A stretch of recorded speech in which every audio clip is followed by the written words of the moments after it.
You can't keep snakes in your backyard and expect them only to bite your neighbors. Eventually those snakes are going to turn on whoever has them in the backyard.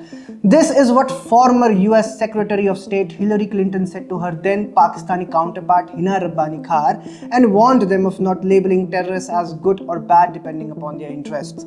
However, Pakistan is not great at taking good pieces of advice. In 2021, when Taliban stormed to power in Kabul, Pakistan jumped with joy. The then Prime Minister Imran Khan termed Taliban's seizing of power, with Afghans having broken the shackles of slavery. Even the then ISI chief Faiz Hamid went to Kabul, showing to the world that we were the orchestrator of this and that Afghanistan will now run under the command of Pakistan. More than 3 years later, where does the relationship between both countries stand? The Taliban are now charging towards Pakistan border with 15,000 troops. Guess what? The snakes are now biting those who once fed them. Although relations between both sides have been deteriorating for a long, the sudden escalation came after Pakistan carried out airstrikes in Afghanistan, killing around 46 civilians. Against this provocation, Taliban vowed retaliation, and reports indicate that thousands of Taliban fighters have reached the Durand Line, the border that divides both of the countries. This border, which was drawn during colonial times by the Britishers, has since become a bone of contention between both of the sides. No Afghan ruler, be it the former republics or the current Taliban, have ever recognized the Durand Line as the official border. For the Afghans, the Durand Line is an emotive issue because it divides Pashtuns on two sides of the border. Apart from the border issue, what irked Pakistan the most is that the Taliban leader has denied function as a vassal of Pakistan. Pakistan considered the Taliban as a natural ally, with religion working as a binding force. But contrary to this, the Taliban proved to be less cooperative. The Taliban has moved ahead with giving shelter to the militant outfit TTP, which has created havoc in Pakistan. The TTP, which is also known as the Pakistani Taliban, considers the Afghan Taliban as their ideological brethren. Both have fought together in the Afghan theatre for years, sharing sanctuary, tactics and resources.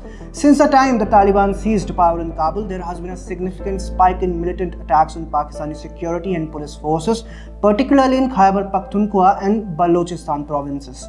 As per the data from a Pakistani think tank, in the first 10 months of 2024, Pakistan endured 785 terrorist attacks, resulting in 951 deaths and 966 injuries. The majority of these attacks were claimed by the TTP. Pakistan had repeatedly asked the Taliban to take action against the TTP. However, the Taliban denies the presence of TTP militants on its soil. It seems unlikely that the Taliban would take any action against TTP, as it would give space for other proxy forces hostile to Taliban's interests in Pakistan. One such force is the Islamic State, which recently assassinated a top-ranking Taliban leader in a suicide bombing. This hasn't forced Pakistan to carry out airstrikes on TTP sanctuaries in Afghanistan. What makes these airstrikes costly for Pakistan is the high number of civilian casualties. To deal with this double Taliban problem, Pakistan has also imposed trade restrictions on Afghanistan and even expelled some 5 lakh undocumented Afghan migrants and put in a stricter visa policy. Military actions on the TTP have continued too. However, the terror strikes have continued to increase. Recently, the TTP attacked a checkpoint in northwestern Pakistan, resulting in the deaths of 16 Pakistani soldiers.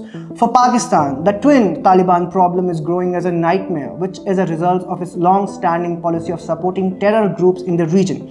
Pakistan once nurtured the Taliban as a strategic asset, but it has now turned into a volatile force threatening its stability. It seems that the monster which Pakistan once nurtured has come back to bite it now.